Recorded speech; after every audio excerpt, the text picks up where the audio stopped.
Hello and welcome to First Geek 411 Book Club.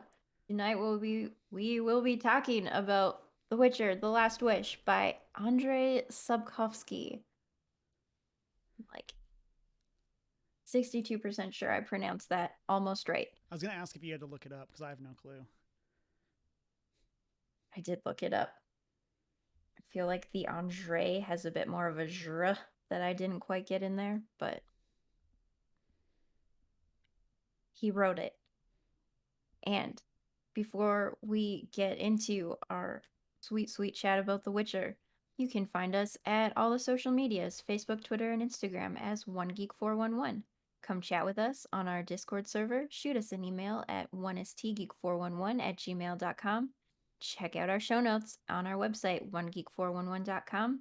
And watch our regular podcast show on Twitch every Monday night at 6:45 Mountain Time, and find our videos over at YouTube.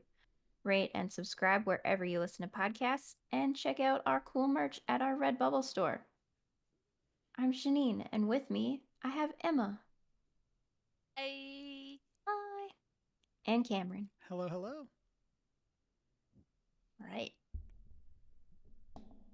So, before we get into everything, as usual, there will be full spoilers for the book.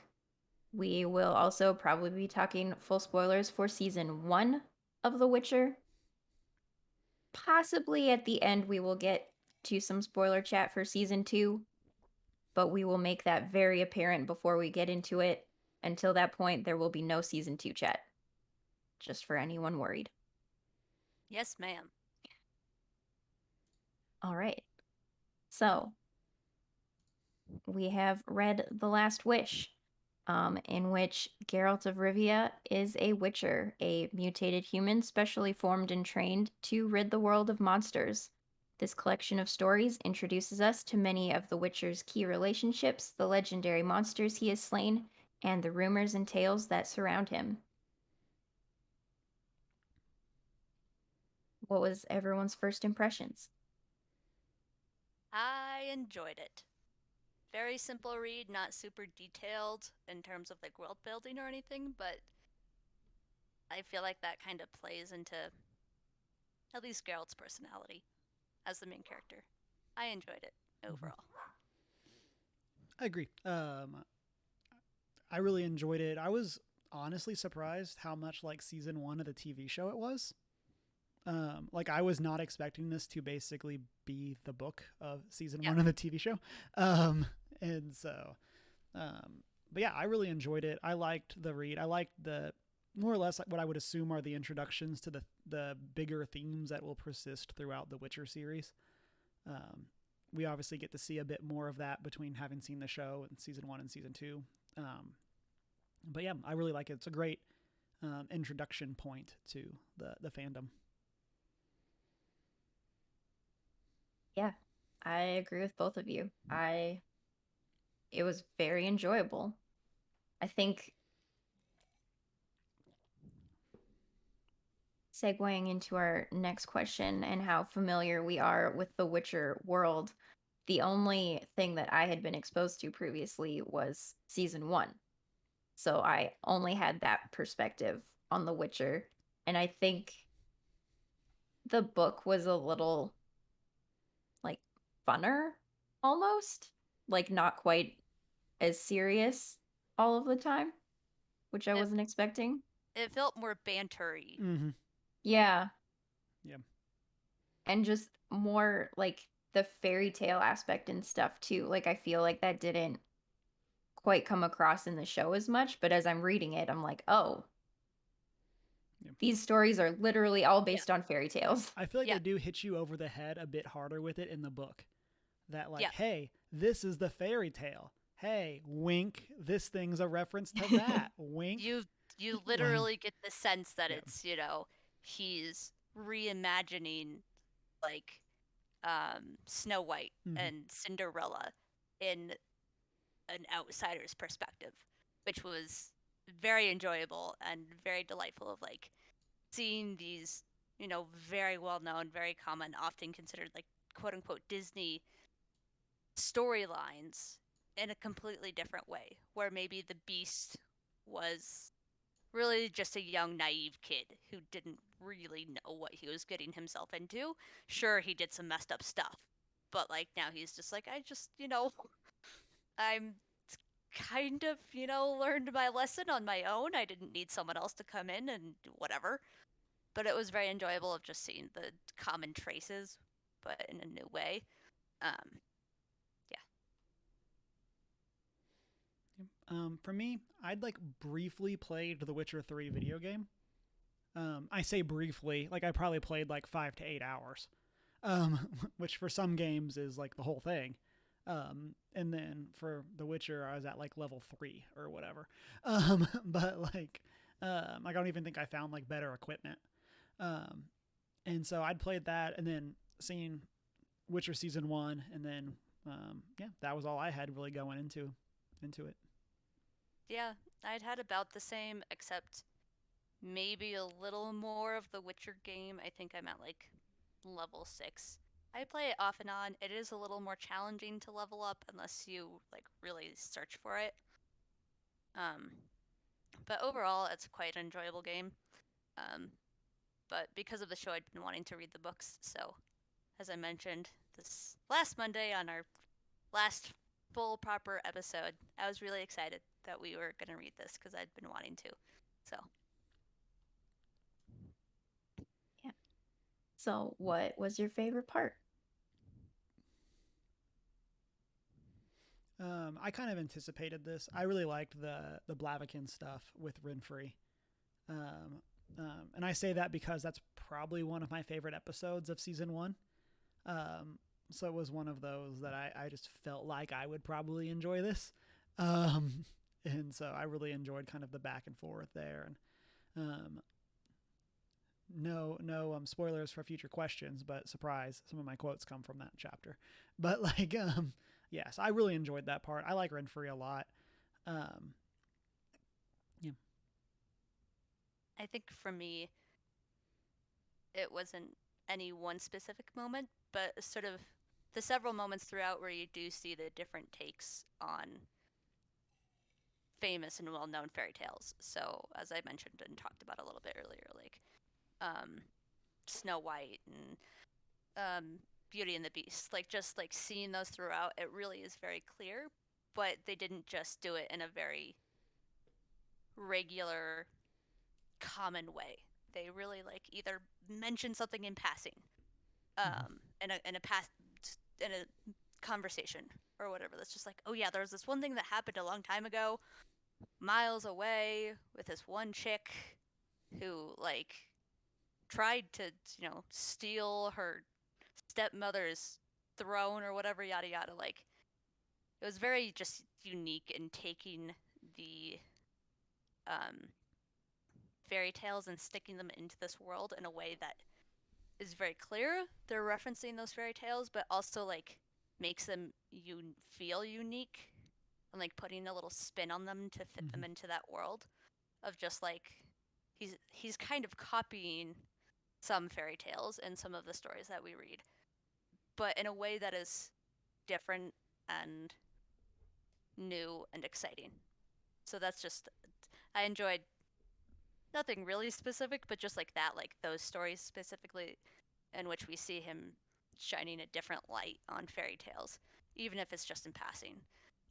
Very enjoyable to just be like, we've seen so many renditions of Cinderella. Like, I don't think Cinderella was in this movie or in this book, but like, even just seeing like a different version of a common fairy tale was super nice. So,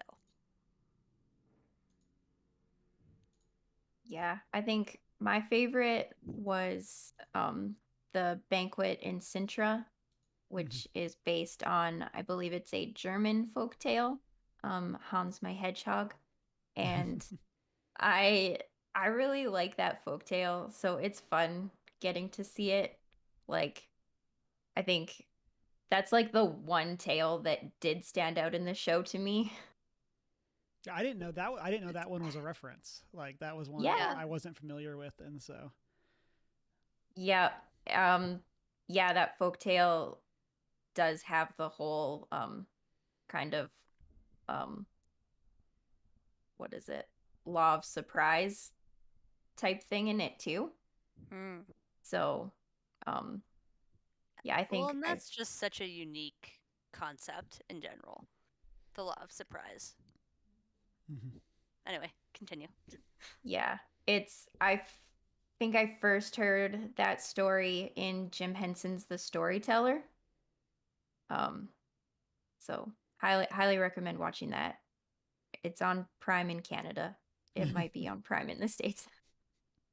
But it's really good if you can track it down. Just like, I don't know, 6 episodes retelling popular folk tales and stuff, which is fun.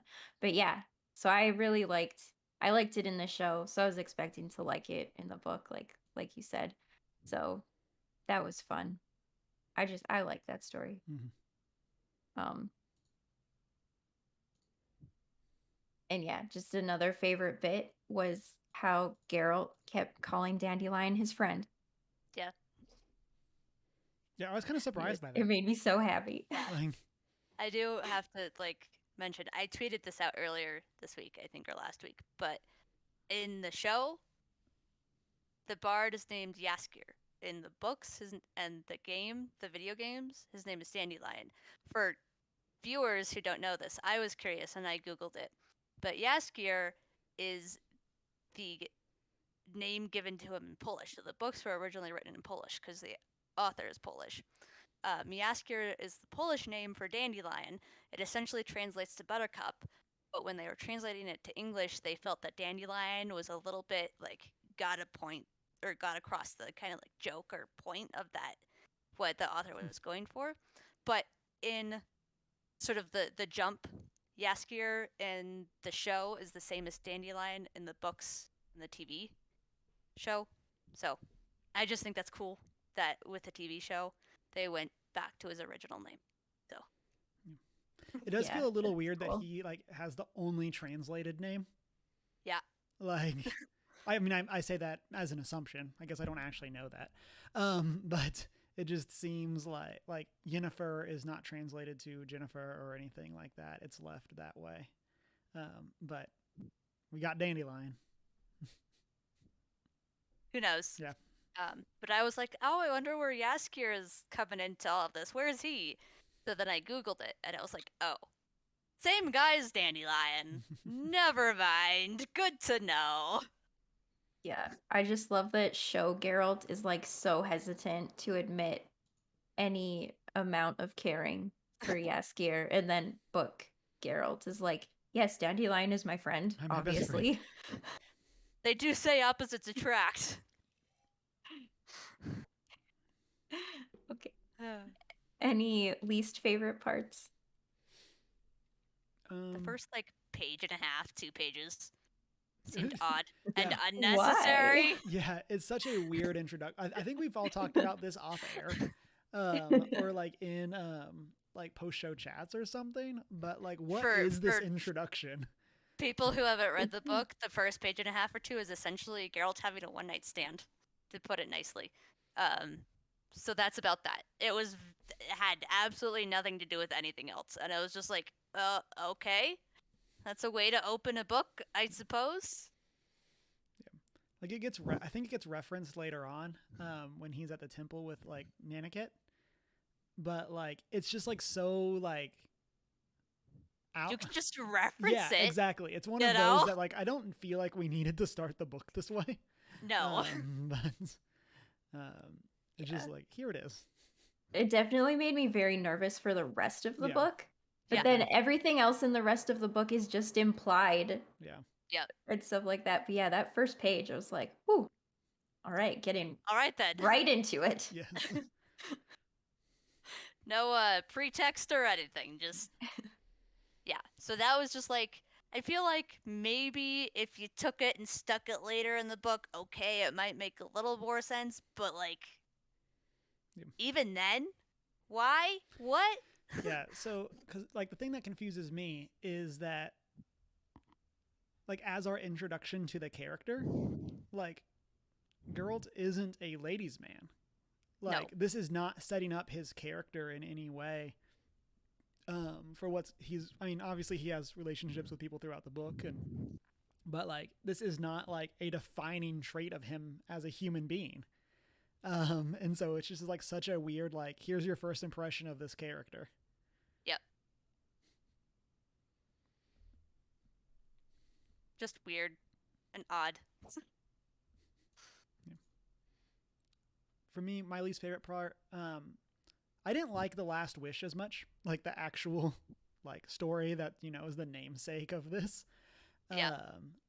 There's definitely I think we'll get into it more so with a later question, but like some of the changes that were made for the show, I definitely think are better changes than how the ending of that story was told. And so I really liked that. Or I really didn't like that one. Not necessarily that it's like specifically like a least favorite part, but like as a whole story, that one I think was a bit more of a letdown for me. And then I feel weird to say that I enjoyed this, and I'm going to just name off 2 stories I didn't really like. But also the one, which one is it called? The Edge of the World with the Sylvan and when we meet the elves. Oh yeah. That one was kind of weird in the show, and also just felt as weird here. Again, not like necessarily bad. Okay, it was just like this when is just I was strange. reading it, I was just like, I was like, I think this was an episode, but I don't entirely know. It's just weird. Yeah. So I agree with you, Cameron. It's my absolutely. least favorite part of season 1. And I don't really know why, because it's not like bad. Like I like elves. The Sylvan is cool. It's like getting to see him like, I don't know, being smart and like talking his way out of something, but also like seeing how he views other races and how he views himself in comparison to humans. And like it's a really important story, but it just kind of is not as exciting as the rest of the show. And then it was the same for the short story in the book. I felt it's more diplomatic, I think, than it is sort of actiony. Like not that we rely on like action, but it felt very diplomatic in comparison to everything around it.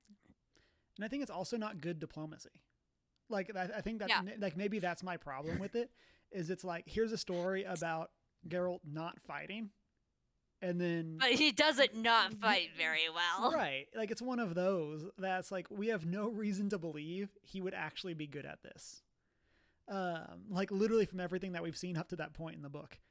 Like, and then and I guess, you know, this is the introduction of the character, so like sure, like our introduction in the sense that this is supposed to be the first set of stories chronologically.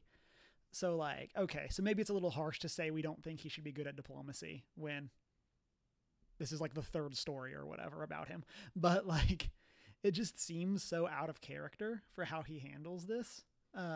Not necessarily in the terms like, oh, I get into that point more with later themes, but it just seems so like, maybe the way of saying it is like the diplomacy just isn't told well. And like we're told about all this like conflict and lore, but not in the way that makes us think it should all work out, and then it just does. At least that was my take on it. Yeah.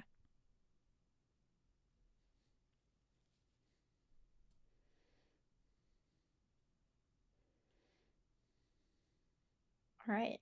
Favorite character? Dandelion. Or Roach. Roach is the MVP. Gotta love Roach. Roach is the Watson's wife of this story. Yeah. The horse that just kind of goes along with everything, and when he doesn't, gets a calming spell to the forehead. You know? Yeah. One of the things I liked about Roach is it feels like they gave Roach more of a personality here, in the sense that like Roach is like a valuable part of the team. Like Roach is not just the horse. Like Roach's like instincts alert Geralt to danger and to things that are going on, and like He actively participates. Exactly. It's like even when like Geralt like uses the sign to calm Roach, like Geralt then goes and investigates what was bothering Roach. Yeah. And I think that was such a cool take, and it was cool to see that like almost partnership between them, versus Roach being just like a random horse that Geralt happens to have. Yeah, Geralt acknowledges that his random horse named Roach, not random horse, his horse can sort of sense things that he cannot, and like doesn't dismiss the nerves when they happen. And even with what you just clarified, I thought up until this point Roach was a random horse. He's not a random horse. But like, and that's I think what I really liked about this. Like, it actually like builds that up, and I really enjoyed getting to see. Even though like I mean, Roach obviously doesn't have like, horse. Yeah, like doesn't have like lines or whatever. It's not that kind of story, but like getting to see a bit more of that and that bond that's between them. Yeah, it's definitely like you see it in the show a bit with Geralt talking to Roach, but you see it even more here with him just like you have him talking to Roach, but then you also have those moments where like written down where Roach responds to something and he's like, oh, something's going on around here. That's super cool that you don't necessarily see as much in the show.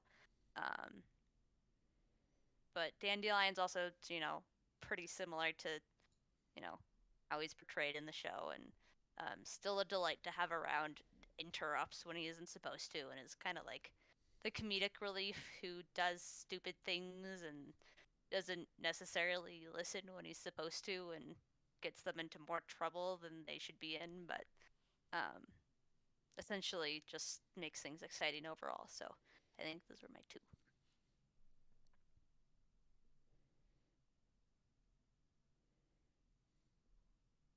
It's kind of hard to pick a favorite. I really, for the most part, appreciate how Sapkowski writes his female characters.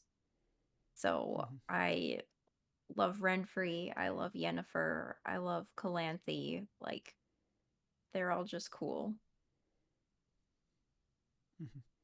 And I really liked Nanakit as well. Like, that was a new character that wasn't in season 1 of the show, but like we kind of like she's part of the through line story, and so I really liked seeing her relationship with Geralt, and kind of having like that, like obviously Geralt doesn't like know his real mother, but like kind of having that connection, and having that motherly figure, who also is like, I'm not your mom, I'm going to tell you whatever I want, like that kind of thing.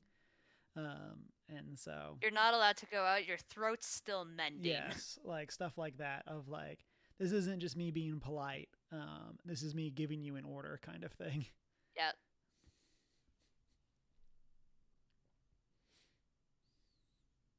Yeah, the women are definitely like strong, independent young women who don't need men to get their wills and their wishes accomplished. They're just out here doing their own thing, which is wonderful.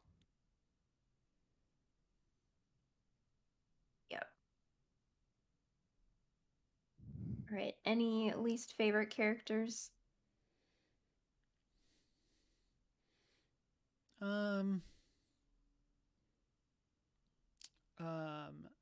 Nivellen, who is the Beast character.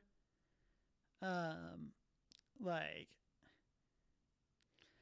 there's just a lot about that story, and like I think it's one of those that like it's a very interesting retelling of how he gets his curse, but it's also like, oh, woe is me, this thing happened. It's like, I don't know, like maybe you shouldn't have been an awful person. Yeah. Like it's very much one of those that's like, yes, you fell in with the wrong crowd, and like I don't want to get into necessarily the graphic nature of what he did, but like you made that choice, and then like here's the consequence of it. Like, this is like, I feel like he like is presented as being sympathetic, and it's like even less so than like the Beast in Disney, where like It's like the Beast in Disney gets cursed because he turns someone away when the weather's bad. And like what Nivellen does is like 1,000 times worse. So much worse. And it's just like, oh, but woe is me. I'm trapped in this mansion. I've made it work, but like, you know, I'm just like, I still would like to just not be here if I could. And it's like, well, you know, he's kind of that like least favorite in the sense that he's like definitely the most punchable. Yeah. Like in terms of like he's probably one like in a book with a lot of awful human beings. He's probably the worst human being, or one of the worst human beings. But yeah. So I'm trying to remember his name, or the name of the guy, or find it.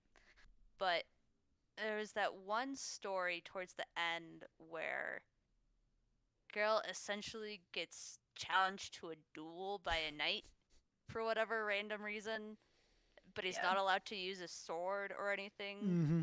I mean, either way, the knight's gonna lose because it's Geralt. But at the same time, like, do you really have to be that harsh that you basically give your opponent?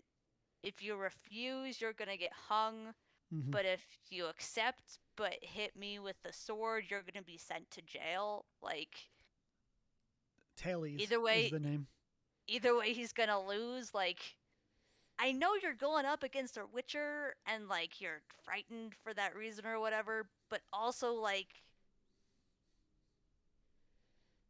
what's your logic behind that? Yeah. Tailies. And yeah. Also a punchable person for a very different reason. Yes.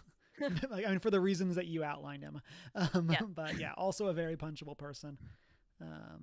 But I was laughing at it as I was reading it because I was just like, oh man, I would punch you in real life. Yeah, he's very too big for his britches kind of thing. Yeah.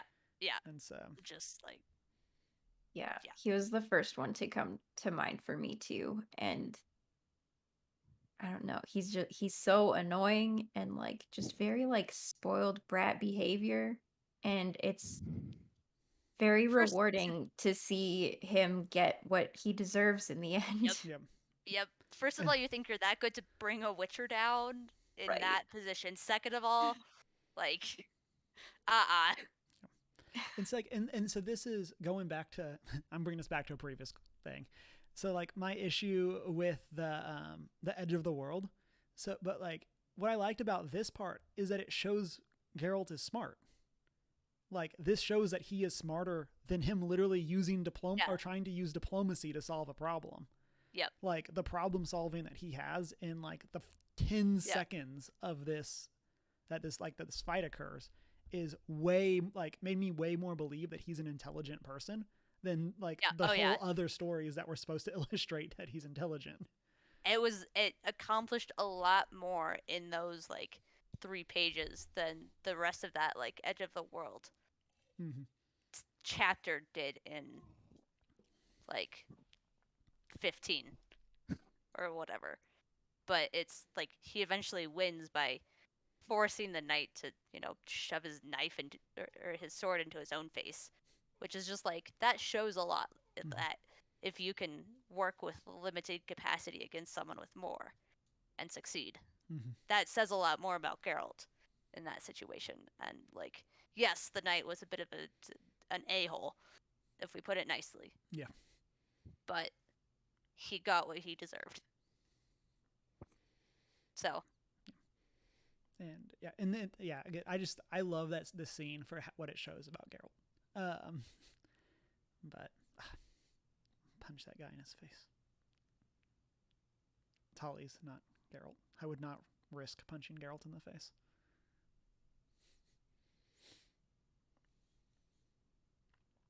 That would not be a punch you would come back from. Yes, I would definitely not survive. So me and my like scrawny arms would not survive any sort of confrontation with. Would it have been worth it though? Probably. Although maybe I could like talk my way out of it. See previous points about Geralt's diplomacy ability. So. All right. What is your favorite monster or creature?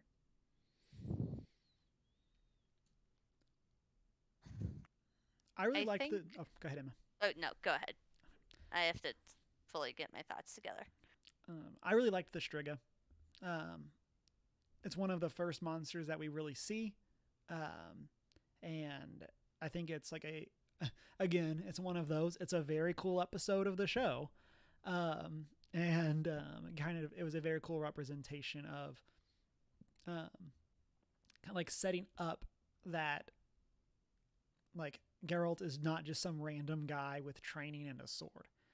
Um, and like obviously we knew that from the show, we knew that from all of those things, but if you were coming into this for the first time, like this is such a good introduction that like people literally stay clear of this area of the city because no one escapes. And while we're like obviously it's like the first like 50 pages of the book, Geralt probably lives. But like it's one of those that even though he doesn't come out like scot free, um, like we very much get to see that he knows what he's doing and the type of world this is. Like this isn't like the normal fantasy type monsters, and so.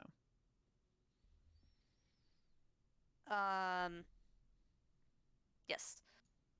The so the least favorite section that you were mentioning, Geralt, with whose name I forget, but the beast essentially. Mm-hmm. Not the beast, but the chick that he falls in love with, who's a monster. Is that The the Striga? Bruxa. The The Brexa. Bruxa. I think the concept of the Brexa is really cool. I like that as well.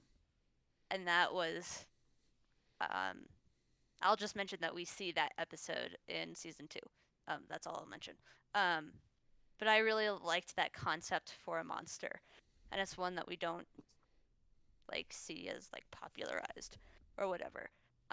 And that was a section that I really enjoyed, just like getting to read in that monster and that whole event.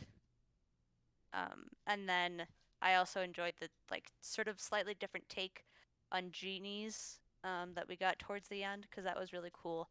Like normally it's just whoever rubs the lamp, but in this it was like whoever holds the seal that was on the lamp is the person who like releases them. And there's like you get some kind of like backstory into how genies work, at least in this world. Like they're from another plane, and like they get trapped, and once they fulfill someone's 3 wishes, then they get to be free. Like, and of course they're going to be angry about their situation in that context. I thought that was also super cool. So Yeah. So my favorite was also the Bruxa. I think it was just such a cool monster because I think most of the other ones we see are just kind of like monstrous fighty creatures. And this one was, but also had like this crazy sonic boom scream type thing and could also speak telepathically. And there was just, I don't know, so many cool elements to it. It was really interesting. And and also had some sense of humanity, even Mm-hmm. though it was skewed. yeah. And, sorry, Shanine, I'm going to hop in here for a second. Can you turn? I know I had you turn your volume up, but can you turn yourself down just a little bit? I think it's a little. I think I just caught it. It's a little echoey. Just Okay. like Better? I think that's better. Yeah. Okay. Yes. Okay. Sorry. Okay. I was just like I heard it in like one of the last things. And I was like that sounds like a little bit of echo. And people that are like better at audio than me have probably been like it was there the whole time. And I was like, but thank you. Sorry about that. Shane. Yeah. Oh no. But yeah, I think it just made the Bruxa a very unique foe for Geralt in this book, anyways. Yeah. It's another one of those that like it's a very fun take on something that we know. Like the Bruxa isn't just a vampire. Like this isn't like Count Dracula. Like it's a very different look on what that type of monster can be, and so that's very cool. Yeah.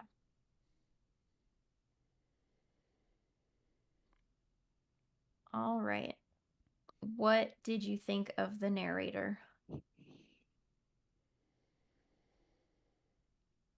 As Geralt, I mean, Geralt as the narrator, I quite enjoyed because he's still very blunt and straightforward, but he is also like he's got his moments of sarcasm and like sort of from that sort of over the shoulder narration of his experiences in these little events. Like, yes, he's blunt. Yes, he's straightforward, but he sees the humor and in things and sees the like little white lies and isn't afraid to call them out. And it just made like sort of seeing inside the mind of someone who sort of thinks that way and like just getting to read a story from his perspective or a few from his perspective was quite enjoyable.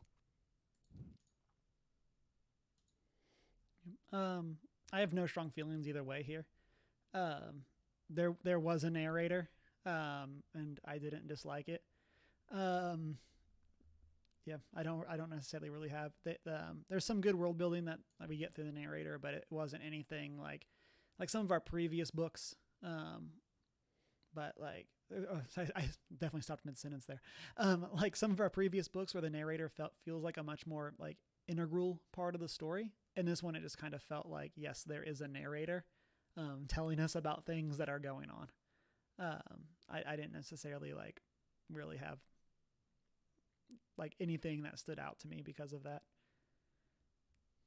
Yeah, I agree. Like the narrator wasn't overly flowery or biased or anything.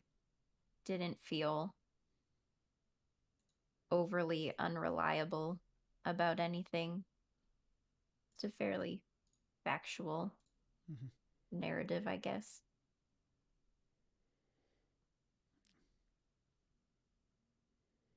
Right. What did you think of the format having multiple short stories, one of those stories weaving throughout?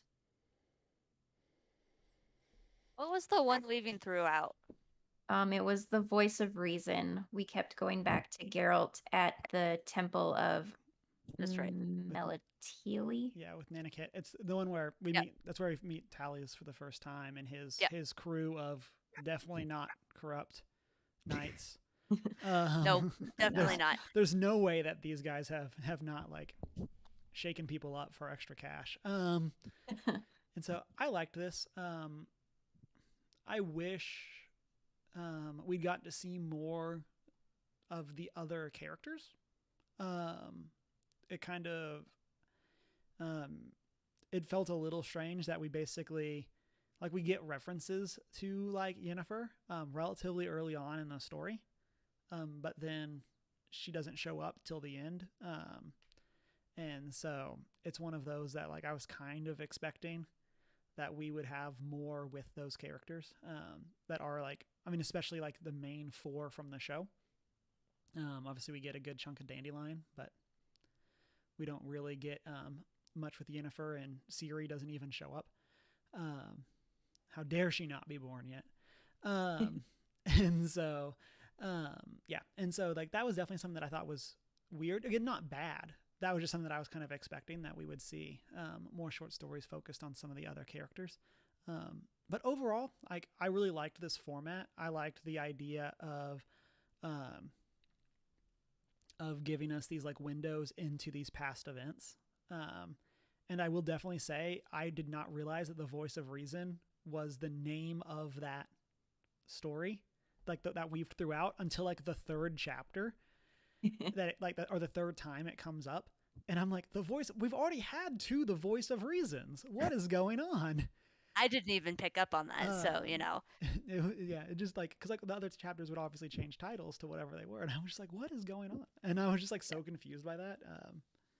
But I was like, yeah, it was like again, it's like why is every other chapter the voice of reason? And then here we are. But I definitely agree. I really enjoyed it as a whole format.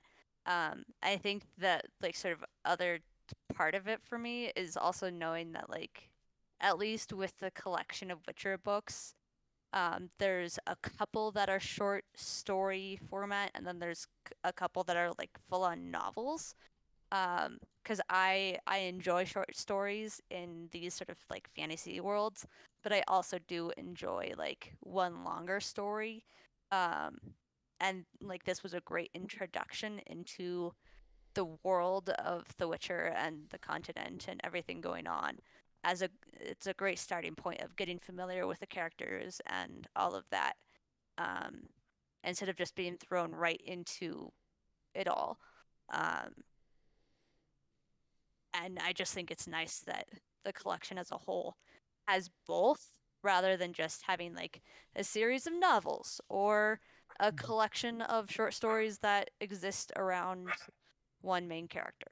Um, I just, yeah, enjoyed that, um, it was a collection of short stories with a connection throughout of both the voice of reason, but also it's the same main character, um, and the same world. Like you're not trying to cover lost tracks or whatever. You're not trying to catch up with anything.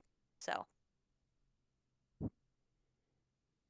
Yeah, I agree. I think it was an interesting way to get introduced to the characters and the world, and I don't know. I just liked it. It also made the first season of The Witcher make a lot more sense.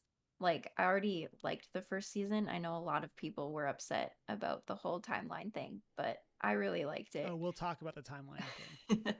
We'll get there. We'll get there. I But think I think, honestly, here's the one thing about that that I will say now.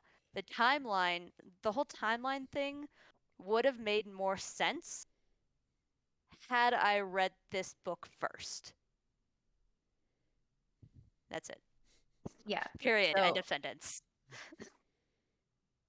yeah, that's like just seeing like most of the first book is in the first season, and also they just like straight up kind of copied the format. Like the Mhm. weaving throughout story isn't the same one, but we still get kind of a framework story and the little short stories throughout. So, yeah, I like it. Okay, we've already talked about this next question a little bit. Do you have anything to add to what we've said about the adaptation of familiar fairy tales and folk tales? My apologies, Shanine, for not reading ahead. I'll get, I'll get. I don't have a ton else to add. Again, I think that this is always really cool. Anytime that we can get things that play with the stories that we know, even outside of fairy tales. But anytime that we can get those twists of like, this is like that story, but here it is. Especially considering like for most people like in our age demographic, like we connect with these stories through Disney, which is an adaptation of these stories. And so in some ways there's a little bit of this that's like getting more towards the, I mean, a bit more graphic roots, but like more towards the roots of the nature of those stories, where they're a bit more, or they're a bit less family friendly. Maybe that's the way to say it, and a bit more harsh in their lessons and truths that they're trying to tell, than Disney But in is. many ways, that goes back to the origins of the fairy tales Yeah. themselves. Like the origins of those fairy tales themselves are harsh. Yeah. Like, you know, it goes back to that of fairy tales aren't all butterflies and rainbows and unicorns. Right. They Yeah. don't all live happily ever after. And yeah, and that's exactly my point. Yeah. That there's a lot more of that, like I think in the original fairy tales there's a bit more like, here are harsh truths about the world, and then we kind of get a bit more of that, a little obviously like a bit of twists, but like we get a little bit more of that in terms of like the seriousness of the message of The Witcher, compared to the seriousness of the Disney films.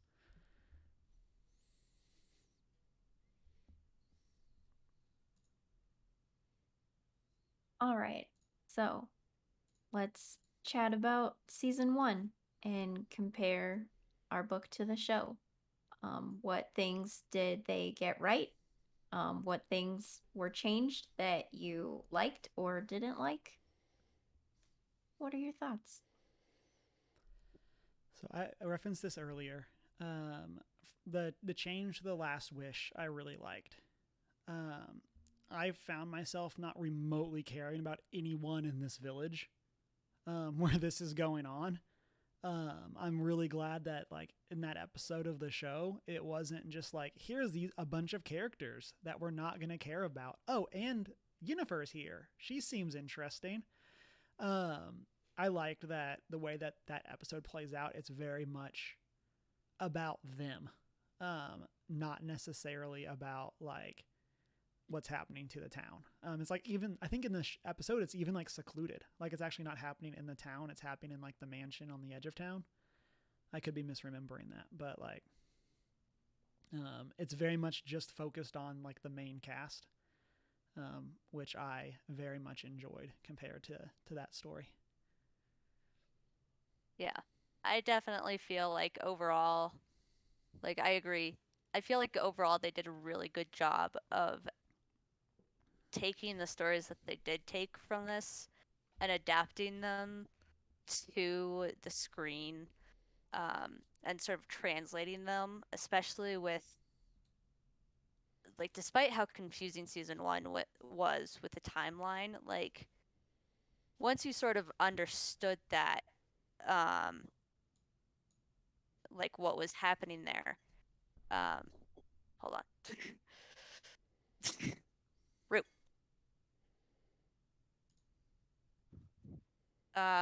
Once you understood what the timeline was doing, I feel like they did a really good job of like intertwining the stories that they did take, with the whole Siri timeline and sort of connecting them together. Mm-hmm. And I'll say this: one of my favorite parts of season one of the show is the timeline shenanigans.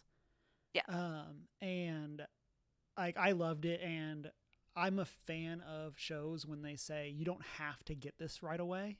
It's okay to be confused, which I very much think that the first season was trying to do.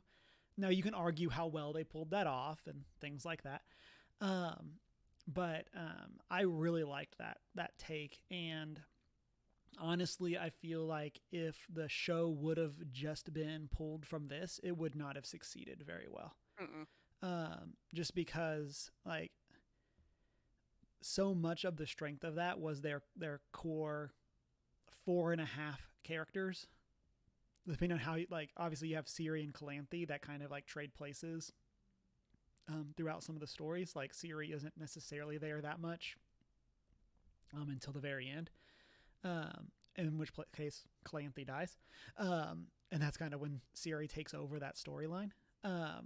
But I think that is part of the strength of the show, and I know that's something that like I've seen a lot of people like on Reddit complain about the adaptations and stuff like that, and I really think that that's one of the strengths of the show. Like again, I just don't think it would have succeeded on the back of, or it would have. I think it would have been seen as just another fantasy story.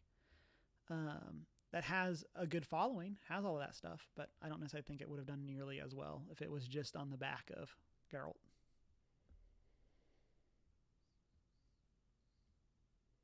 Yeah, I agree. Sorry, we're dog sitting, so we have 3 dogs, and it makes things a little more chaotic around here. I've been loving this like meta, like or this like other game of like where's Emma going this time? Trying to deal with 3 dogs all at once by myself while doing book club, you know. Yeah, you're doing great, great. Yeah. So yeah, definitely agree. I do think overall they highly improved with their season one, like their adaptation and what they've done with taking it from the books and sticking it on the screen. Mm-hmm. All the choices that they made, I felt like they did and made were positive changes overall. So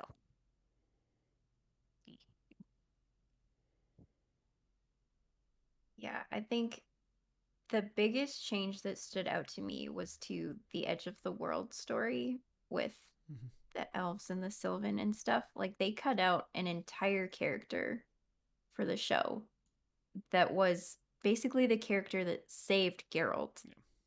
Mm-hmm. And I mean, I guess for the show, she wasn't really necessary. I mean, but you could argue that they're not necessary for the book story either. Yeah. Yeah. Like they just kind of show up and then they get to leave. Like it's, you know. They Yeah, talk I with think the elderly, it was the most confusing story out of the book for me, for sure. I'm like, I don't really know what's going on right now. Mhm. They never fully explain who this person is. Some sort of goddess or something, I think. Yep. Is it That's the sense I got. Yeah, is it just a female elf who's like the matriarch of it? Like it was super weird. Was she a Mother Earth reincarnate? Was she, you know, who knows? Something. But apparently the elves listened to her, and also this one particular village. Mm-hmm. Yeah. Another change that I liked, I guess this time, I guess not a change. I think that I liked more in the book than the show, is I like that they're a lot more upfront that Renfrey is Snow White. That that she is like battle Snow White, like she will mess you up.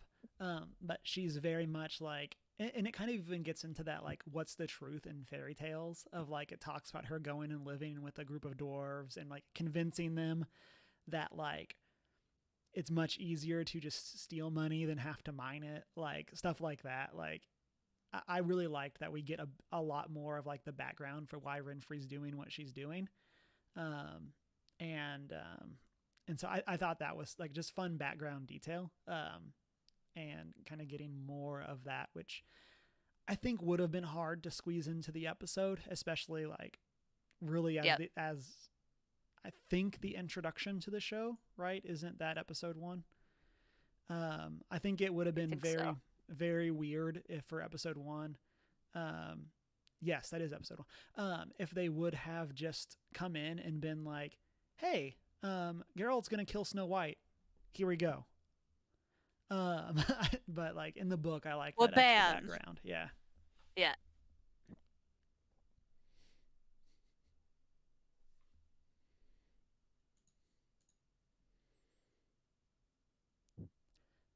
Right. Any other thoughts on the book to the show?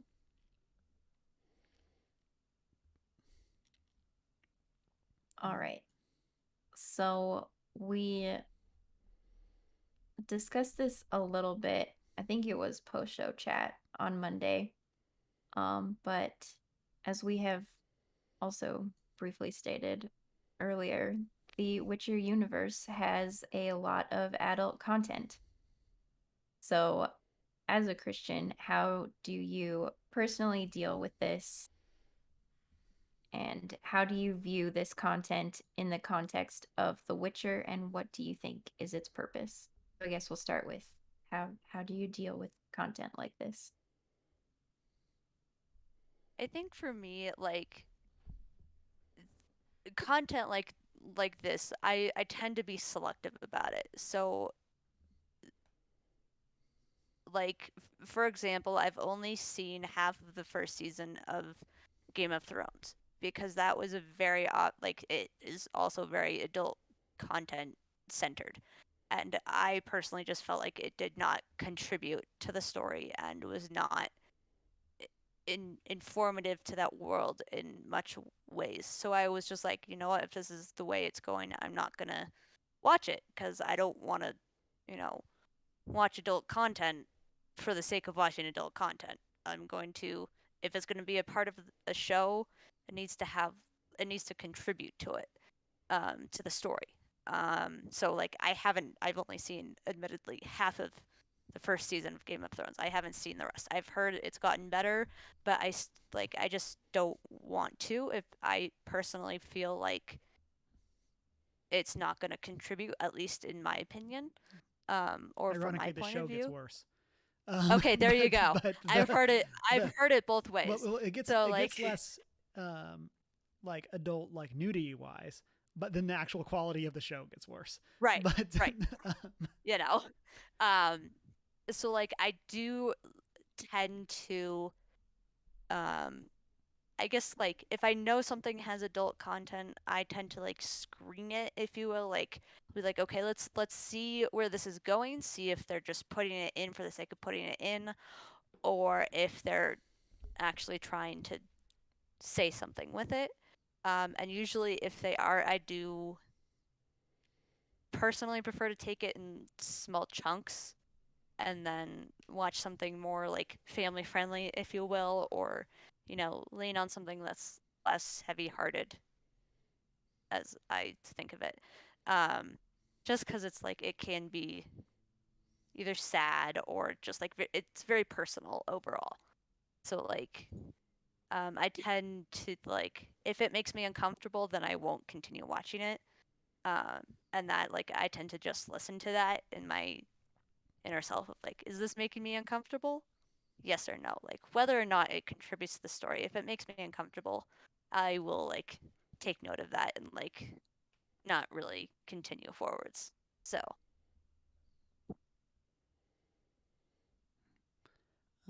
For me, I kind of feel the same about it as I do with language.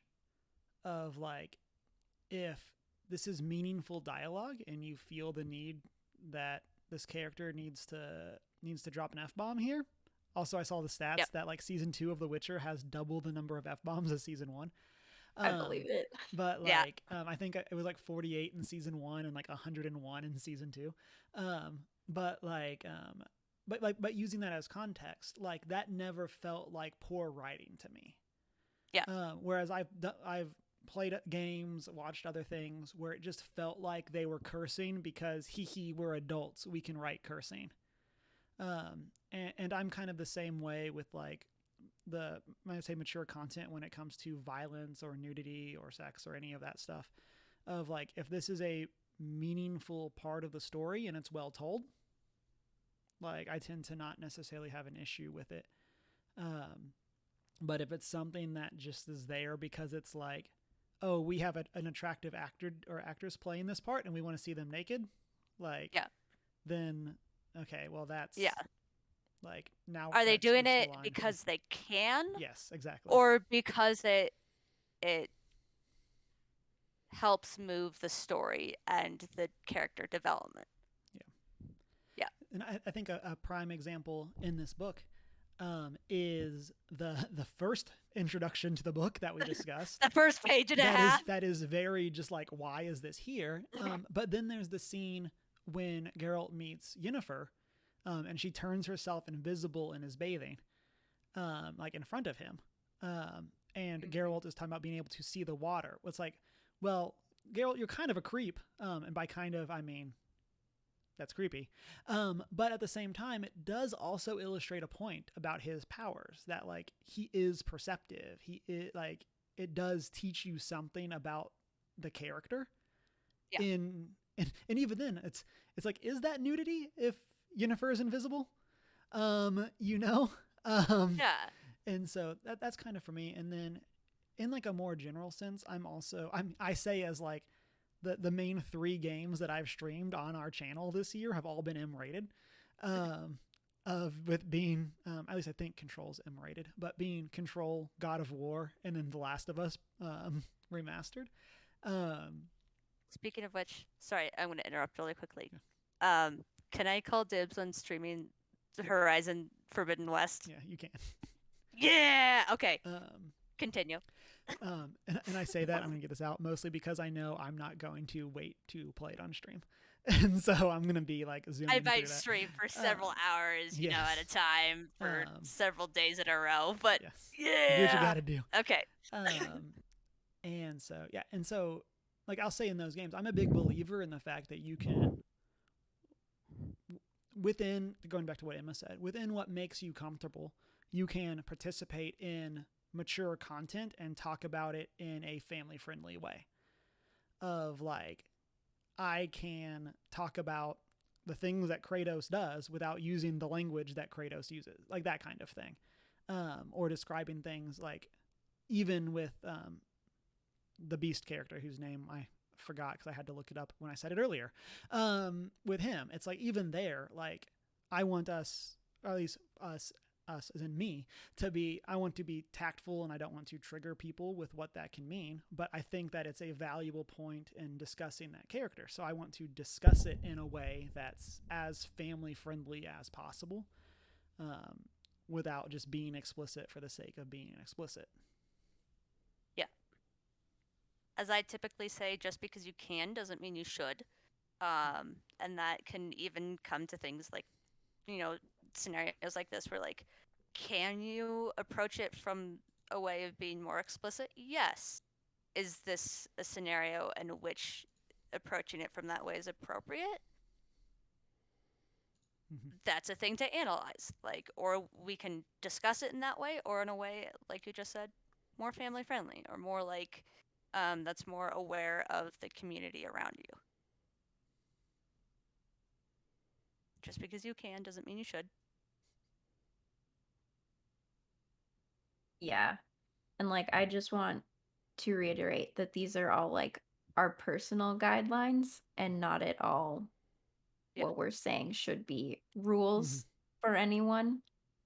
Like, if any of this content is uncomfortable or even harmful for you, like, definitely don't do it just because we are reading or watching it or anything. Some random streamers, like, or random like YouTube people, like.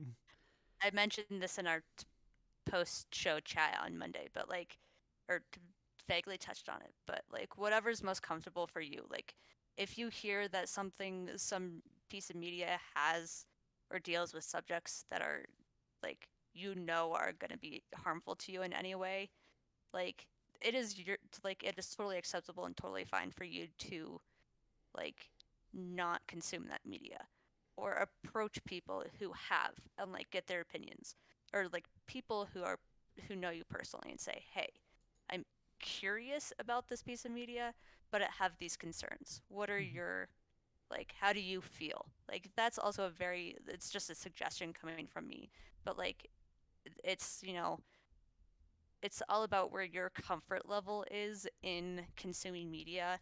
If you know that like something is going to touch on, things like that, it is also like good to remember that we also live in reality and remain steadfast in your own personal beliefs, and going back to, okay, why is this causing me discomfort?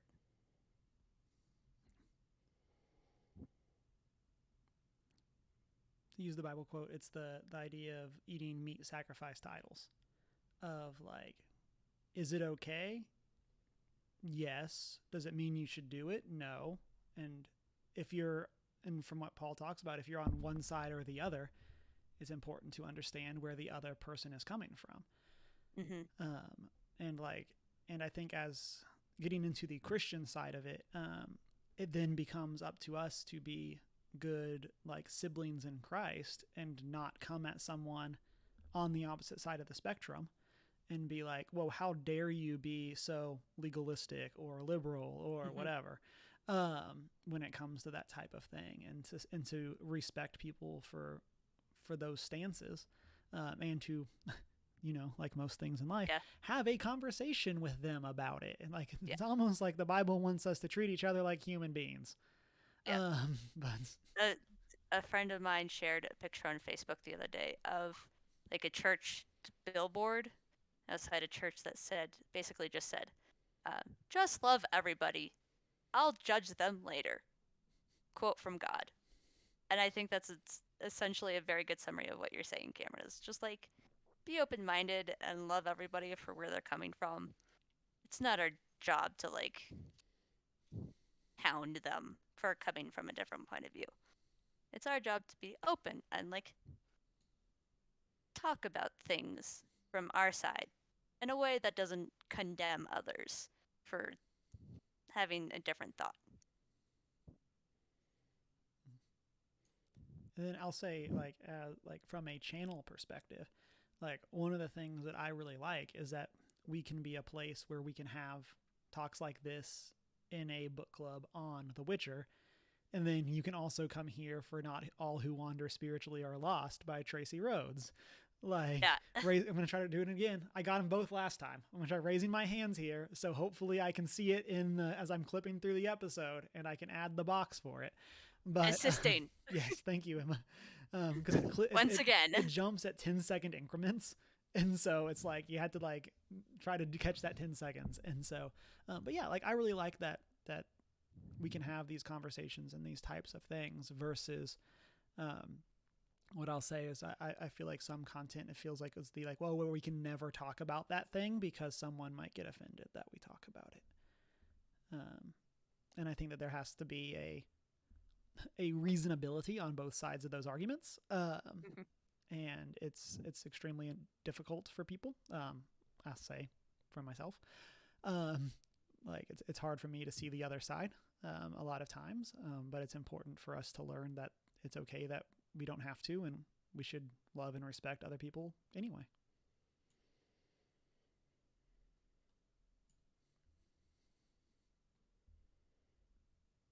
Part 2 of that question. How do you view this content in the context of The Witcher?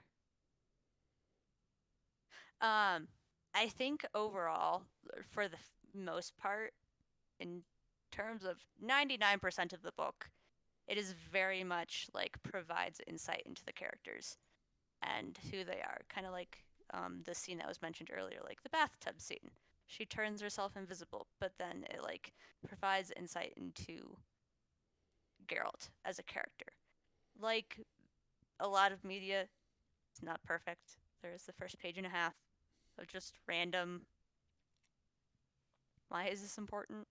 But I do think overall the author does a very good job of like when it is like mature adult content, it contributes to and expands upon who the characters are, which I think we've touched on for the most part. But Yeah, I agree. I think most of the adult content isn't there for the sake of being there. It's there for narrative purposes in one way or another. Yep. And I think if you're someone that came to the show and that's one of the things that turned you off, you may still like the book. Like I think that there's a lot less general like nudity, and like we talked about this in post show chat of like one of the things that I've always found interesting is it's like a little bit of nudity and it's not okay, but chop people's heads off and it's fine. Mm-hmm. Of like the book is still pretty graphic and adult in that sense. Like it turns out like Geralt kills people regularly. Like surprise, yeah, like the Butcher of Blaviken.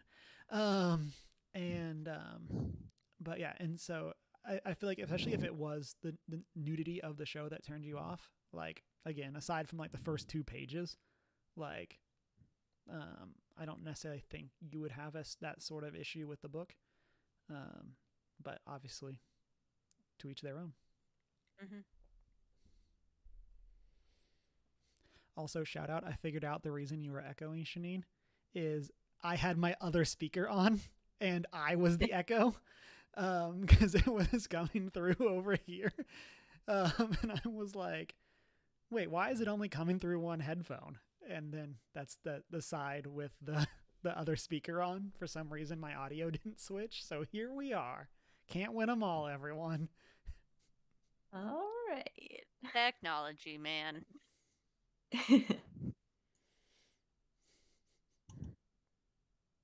All right.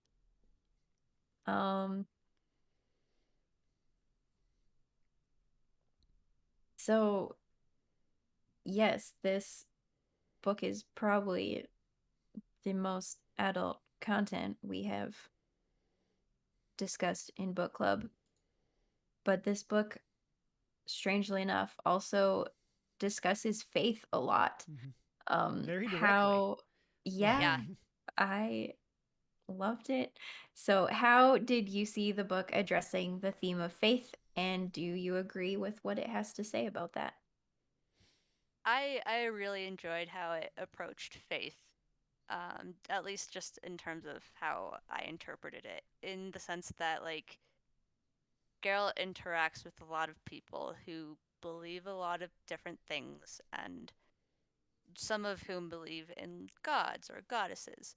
He personally doesn't believe in any higher power, um, but he's just like, you know what? I may not believe in it, but I respect you for, you know, having your faith. And I feel like that's a good way of going about the world. Like, there is going to be skeptics who doubt our faith as Christians in God. Like, you know, there's people who are, you know, just completely forgot the word atheists. I was like, what's that word? Like, there are going to be atheists and, you know, whatnot. But just having, I appreciate that it sort of, um, at least, again, from how I interpret it, Geralt sort of approached everyone with faith of like an amount of respect towards their like own personal faith. Even though he didn't believe in it, he respected their stance as long as they were being good people, you know? Like if you're being a good person, it's fine. You do you. Um, I can see the value in it, and I can see how it makes you a better person, and that's a good thing. So I really enjoyed that overall. So For me, I really think that it approached faith in a very realistic way. Like I feel like you could like copy and paste and replace some of the dialogue between Geralt and Nanakit with God and Christianity, and have like probably a literal conversation that has happened between a whole lot of people, between somebody that doesn't believe and someone that does. Like that felt very like true in that sense of how, like, how do you, like, I guess how does your worldview influence how you see things? Like we get to the scene with the plants, and it's like Geralt's like, well, how is this here? How does this work? And then it goes, well, from like our belief, we would say this, but like then there's the, like, we would see this as a gift, as a blessing, and then you may see this as, well, it's just how the light comes through this rock, that allows this to happen, but one of those doesn't intrinsically mean the other isn't true. And so I thought that was a very cool take. And then one of the things that I really enjoyed, actually about the one with the Sylvan, is the idea that the edge of the world is this idea that here are all of these things that don't exist. And I feel like it was very funny that we as listeners are told this isn't real. It's like the only time that we're told something doesn't exist is they're devils. Which, okay.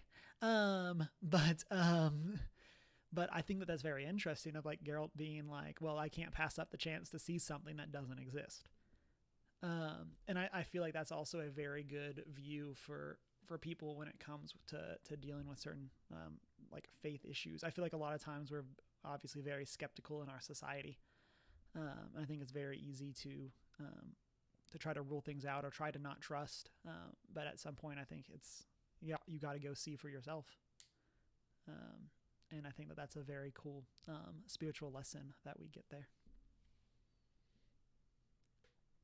Yeah. So I have a couple of quotes. Geralt just had so many good conversations with Neneke. Yep. And like just it's so good. So here's one quote from Neneke. You've a right to believe that we're governed by nature and the force within her. You can think that the gods, including my Melitelli, are merely a personification of this power invented for simpletons so they can understand it better, accept its existence. According to you, that power is blind. But for me, Geralt, faith allows you to expect what my goddess personifies from nature: order, law, goodness, and hope.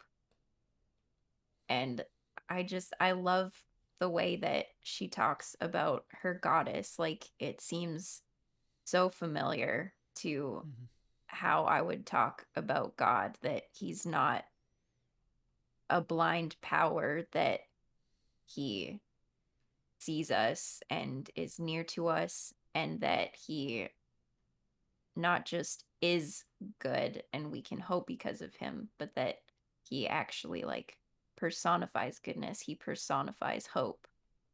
He is those things for us instead of just giving them to us. Um, and then there's another little bit between them where basically Nenike wants to put Geralt in a trance to figure out what's wrong with him. And Geralt's like, no, it's not going to do any good. I don't believe in that stuff. And um, Nenike disagrees with him. She says, because it would be the first proof I've ever heard of that a lack of faith has any kind of power at all. I really like that It's one. like, ha. Yeah, I really like that quote. Yep.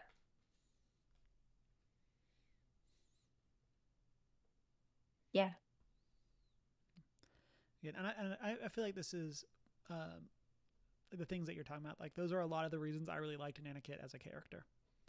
I feel like that's like getting to see their relationship of like especially as somebody that like used to be a minister, of like getting someone that's like, I want you to get this lesson, but I'm also gonna not deal with your crap. Like like this is, I'm gonna tell you my thing, and like if we have to just like like this is where I'm at with this. Like and I thought that was very interesting, kind of seeing that side of it, of just being like, I want you to understand, and I care about you so much that like I wish this clicked for you the way it clicks for me.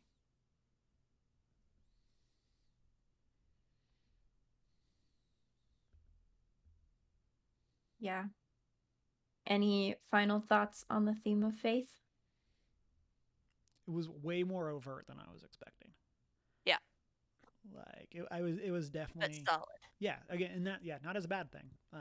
But yeah, it was, I was not expecting like some of the times that we've done this and there's been this question, I feel like there's been a little bit of a struggle to like come up with something.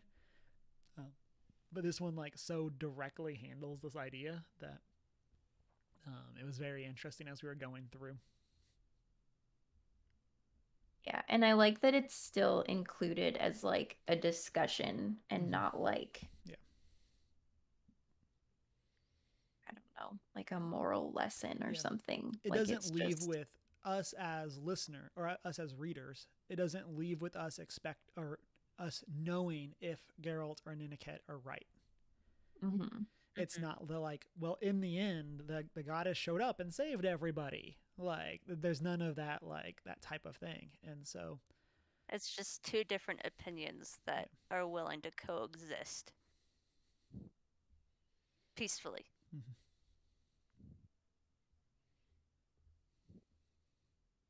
All right.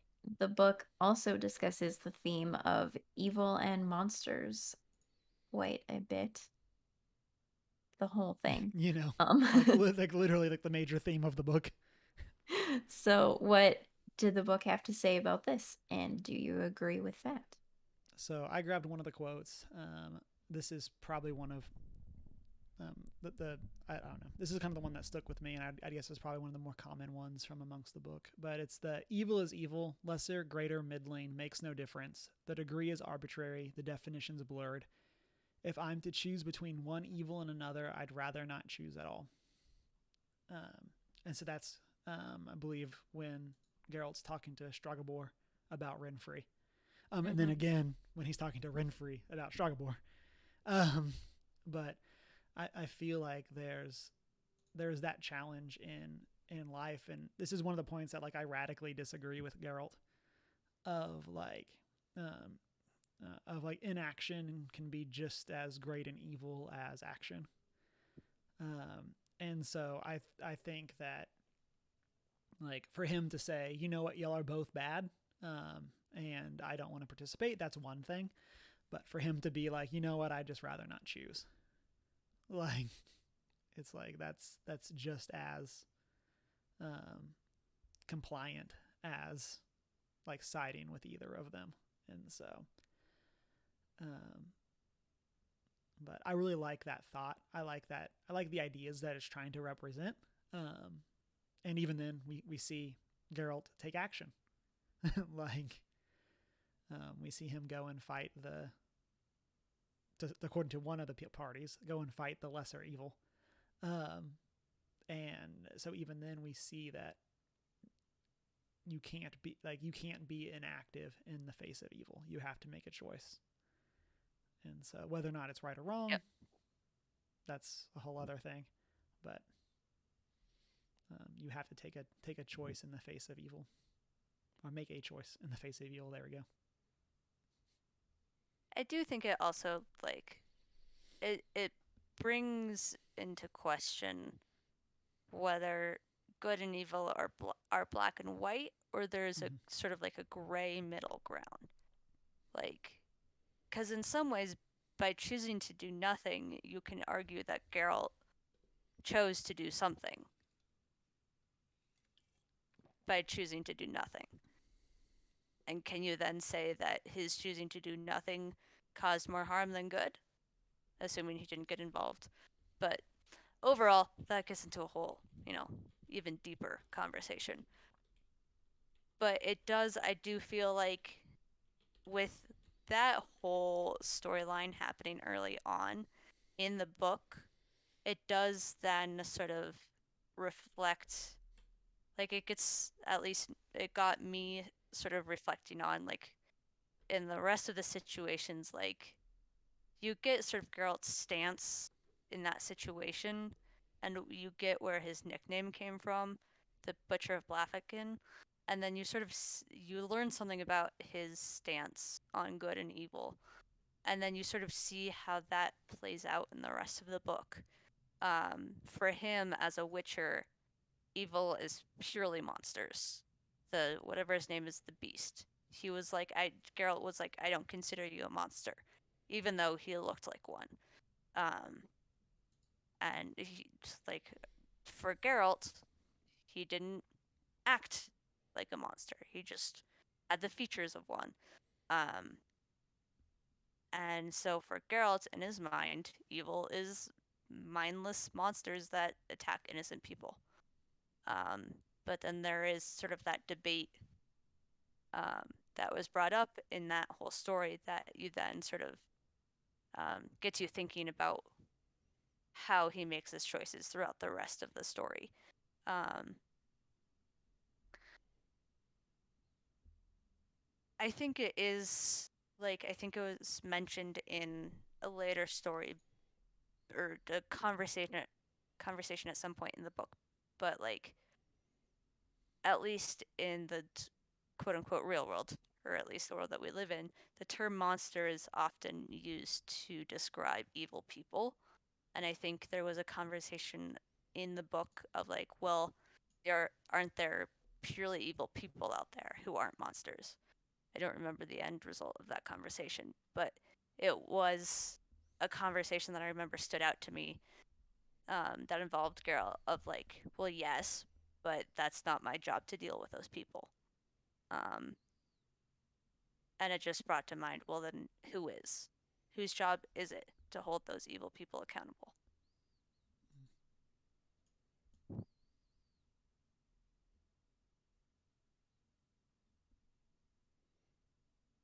All right. So some conversations that stood out to me after Geralt has saved Dooney, the hedgehog. Um, Dooney says, "When I found out who you were there in the hall, I hated you and thought very badly of you. I took you for a blind, bloodthirsty tool, for someone who kills coldly and without question, who wipes his blade clean of blood and counts the cash. But I've become convinced that the Witcher's profession is worthy of respect. You protect us not only from the evil lurking in the darkness, but also from that which lies within ourselves." Mm-hmm. And yeah, I think coming back to our general idea of what Humans is were the evil, monsters the who whole is evil. time. Ooh, Yeah. surprise! I really liked that quote, and I like that we get more. This is one thing I didn't mention earlier, but I like that we get more Dooney. And I really liked that quote. That was one that I'd forgotten. Like I didn't. That was one that I had missed when I was grabbing some for the cast. But I really liked that conversation. Yeah.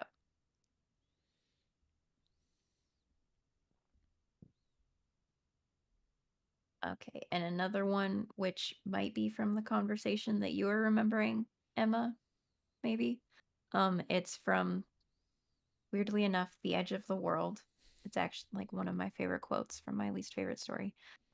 But Geralt says, "People like to invent monsters and monstrosities, then they seem less monstrous themselves." That's it. Yeah, Thought that's the it might be. conversation I was remembering. Yeah. Yeah, another great one. Yeah.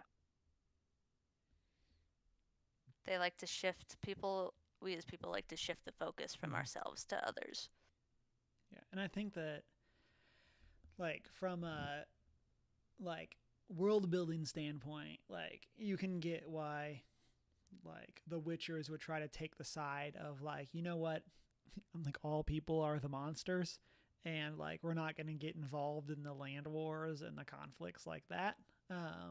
We're going to do our best to just like stick over here and kind of take care, do our own thing, or take care of what we can define as like like actual like evil rather than a point of view.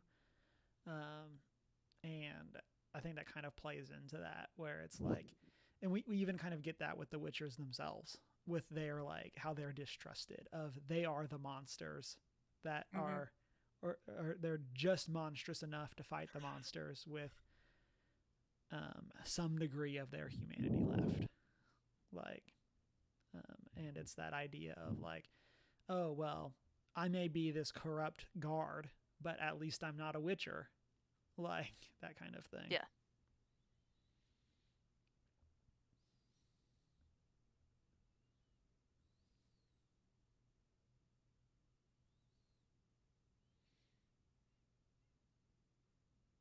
Yep. All right. Any other themes that you noticed, biblical or otherwise?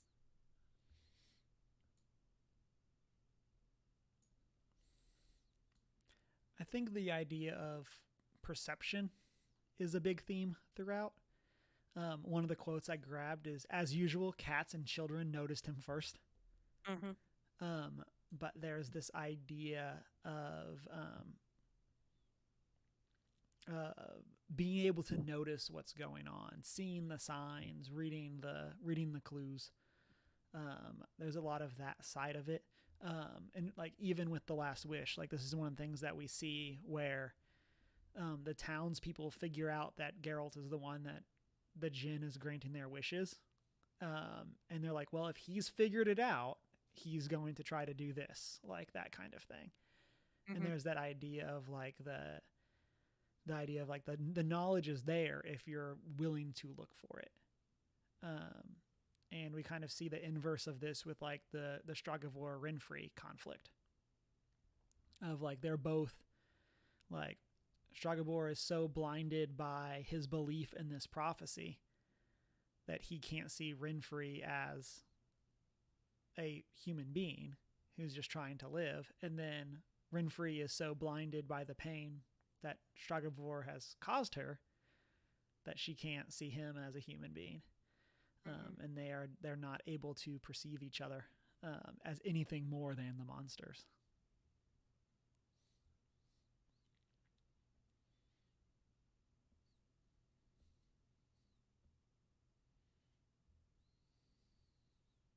Yeah.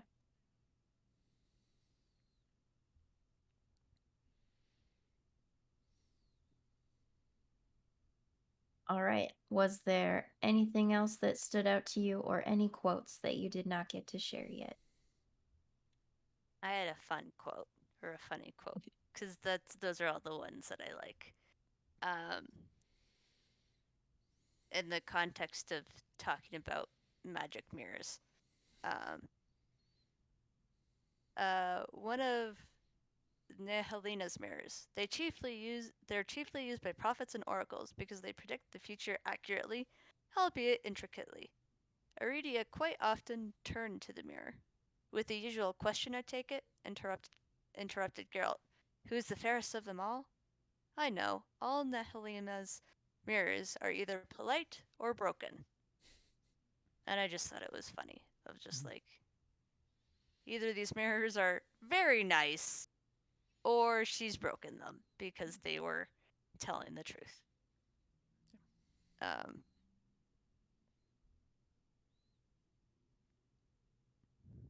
Which I think is a great tie into the theme of like fables and stories and how all those things apply. Like it's a story about fables as it's retelling us fables, but or the power of story. And so I really like that idea of like even in the realm of magic, like there's still this degree of like, well, you're not going to get far if you can't answer who's the fairest of them all. So yeah.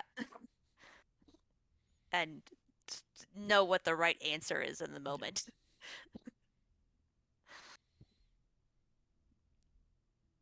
What do you think, Shanine? All right. I just have one last quote to wrap us all up. Okay. So I have other quotes. If you want to close with that, I do have something else. But... Go for it. Okay.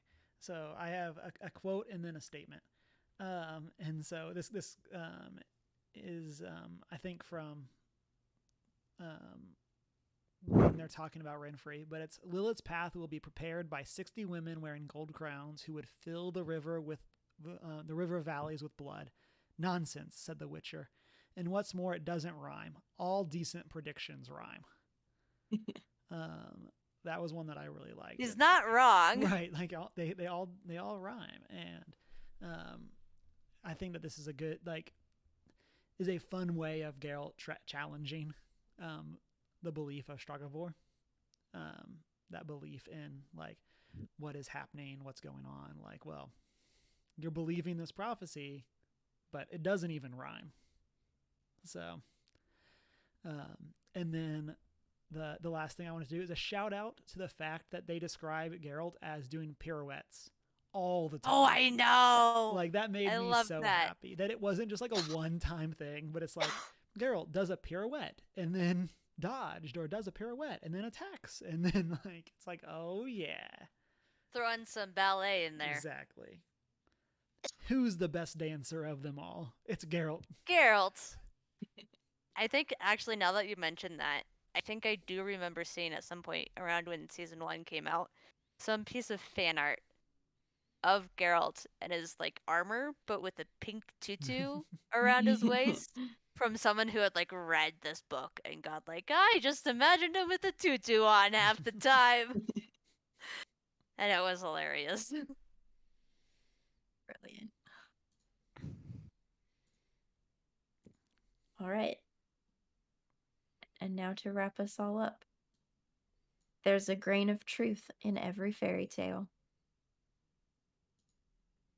Mm-hmm. Yep. As it should be. All right. Will you be reading more in this series? Yes, partially out of choice and partially because I bought a set of 2 books, so I should probably use my money wisely and read the other one. I definitely want to. I don't know if I will try to read like before the show concludes or keeps going. I think they've said they have plans for like 7 seasons for the show. And so obviously that's going to be a long time from now that the show would wrap, but I definitely would like to read some more, even if it's just the other collection of short stories or getting a bit more into it. I like having the background and having more of that world knowledge that you kind of get to see play out in the show. We have the whole series, so I have no reason not to.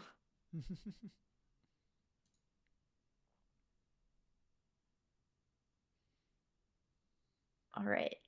Did we want to chat about season 2 at all, or do that after?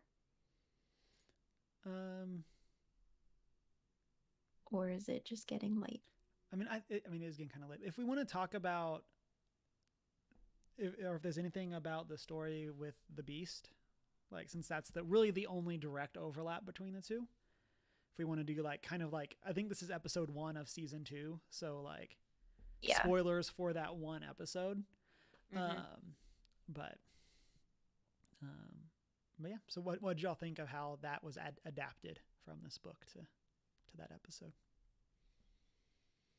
Thought it was really interesting seeing Siri brought into it. Mm-hmm. Like it definitely changed it a lot, but I liked it still. Mm-hmm. And just as the Bruxa was my favorite book monster, it was really exciting to then Yeah. get to see it brought to life, and it just nailed it for me. Mm-hmm. And I you was like, this it is exactly yeah, what I pictured. It's great. absolutely. And it sort of brings in, I mean, with theory thrown in there, you get this sort of interesting interaction and kind of relationship between her and the monster of the episode. That like you see some of that humanity within the quote unquote bad guy of Mm-hmm. the episode. Who's like just is curious and like you see sort of that development of while seen as a monster for many, um, like there is and like by its nature can easily be defined as such because of just how it needs to survive. There is some sense of like being there. And Emma, you got really crackly and are frozen Oh, for me. oops. Hello? Saying words? Yeah, we can. I think we can hear. Uh, So they're coming through. Oh, there you go. I think it looks like it caught up. Discord finally figured out what was going on. okay. Hi. Saying words. Um, but yeah, Cool. I completely agree with Emma. We could hear you. You were just like crackly. And so yeah, I definitely agree. I liked getting to see the Bruxa interact with Siri. Again, especially because like I guess that had been announced that character would be in the show, but I'd forgotten that because I didn't know who they were. And so then I read the book and didn't think anything of it. Then that episode started, and I was like, oh, they're bringing this in with Siri here. And so I thought that was a very interesting change. And the change that this isn't, it's Geralt's first time meeting Nivellen as the Beast, but not his first time meeting him. Right. I thought was very interesting. And I was happy that they didn't redeem him. Like the way that they present how he got, like in the book, he's very upfront with what happened, and this is why I was cursed.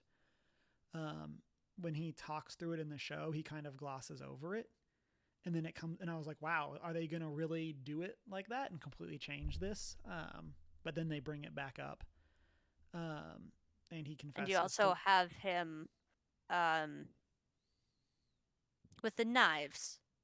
Yes, the magic trick or whatever, the enchanted knives. He also cheats in the throwing match. So like he hasn't completely, turned his behavior around. Mm-hmm. So. And I really like how they handled his magic. Like stuff just kind of falls from the ceiling. Like it's not like that was not how I imagined it reading the book. But I liked how aggressive's not the right word, but like it was not smooth magic. Like, it's aggressively humorous. Yes, it's like he would light the candles, but it wasn't just that they would light. It's like there'd be like explosion things, like stuff like that. Whenever he would summon food, it would just like fall from the ceiling, and like I thought that was all really fun.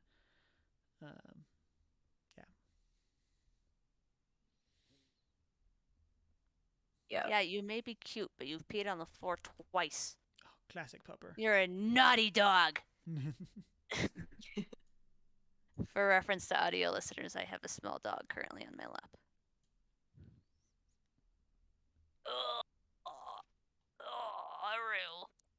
All right. Just make life more difficult. Any final thoughts on The Last Wish?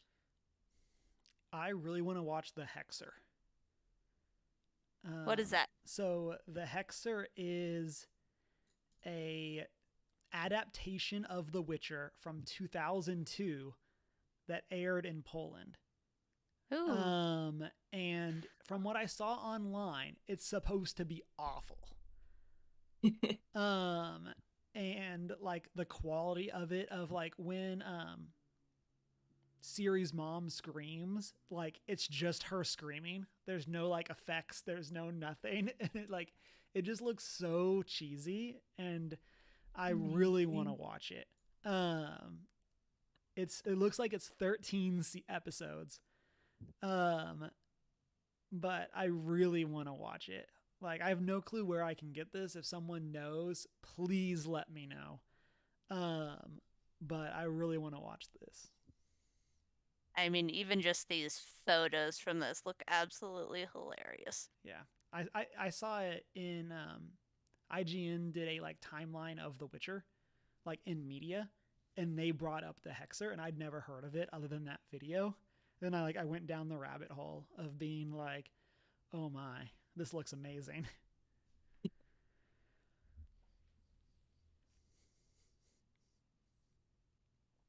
It's a film.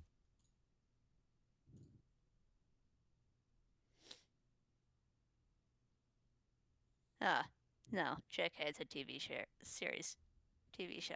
Okay, anyway, who knows?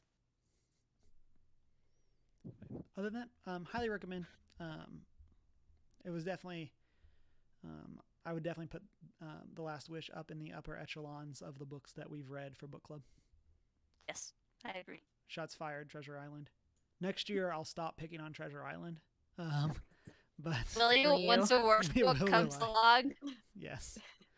But yeah, I was really happy that this held up, and so that it was still a very fun read, having seen the show and how it was adapted. So.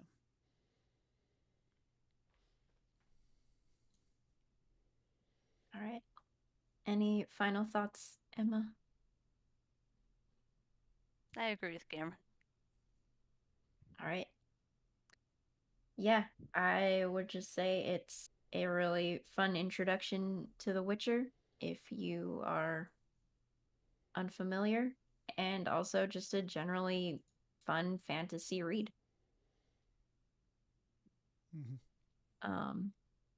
Yeah, so our next book club will be on January 27th, and everyone voted on my random words on Twitter, and winning with 44% of the votes was Galaxy, which means we will be reading the book Binti by Nnedi Okorafor.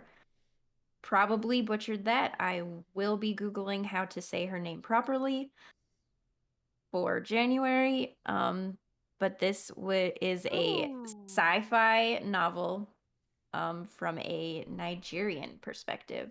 So this was recommended, I believe, by Mike Fraley from Geek at Arms podcast. So thank you, Mike. Exciting. Really looking forward to reading this one.